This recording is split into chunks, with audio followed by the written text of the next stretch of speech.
Simon annonce à devenir un signe qui provoquera la contradiction. Christ sera un signe de contestation. Qu'est-ce que cela veut dire?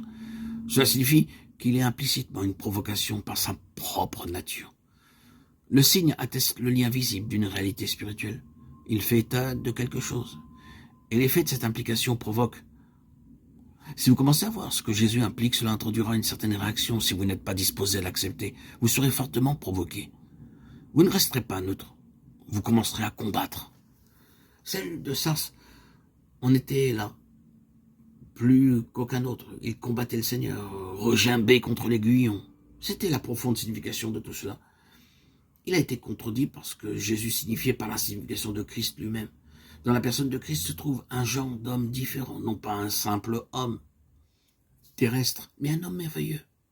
Voici un homme incarnant dans sa propre personne un saint, la norme divine, la mesure céleste, et les hommes sont estimés et pesés par cette norme céleste lorsqu'ils sont en présence du Seigneur Jésus.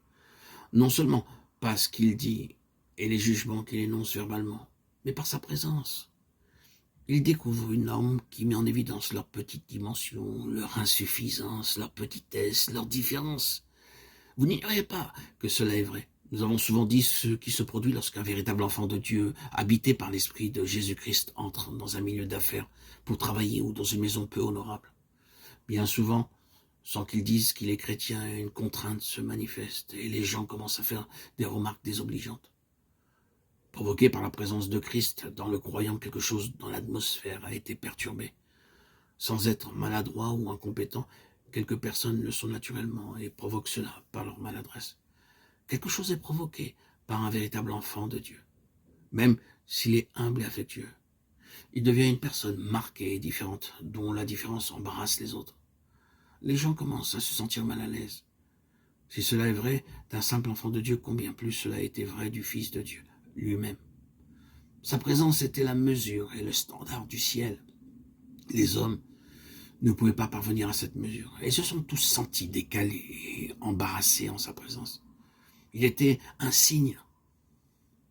Sa présence même avait une signification qui parlait contre eux. Il a provoqué.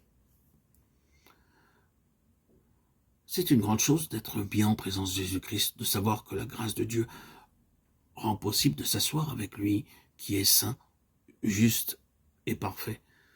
Mais il nous découvre, et souvent c'est ce qui se produit. Nous sommes provoqués, renversés, gênés, sans savoir pourquoi. Nous devrions nous rendre compte que l'Esprit de Jésus-Christ est à l'œuvre en nous, parce que nous ne sommes pas en harmonie avec notre Seigneur.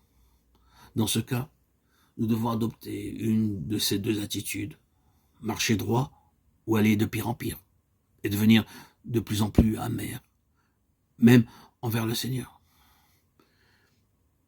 Il est un signe qui provoque.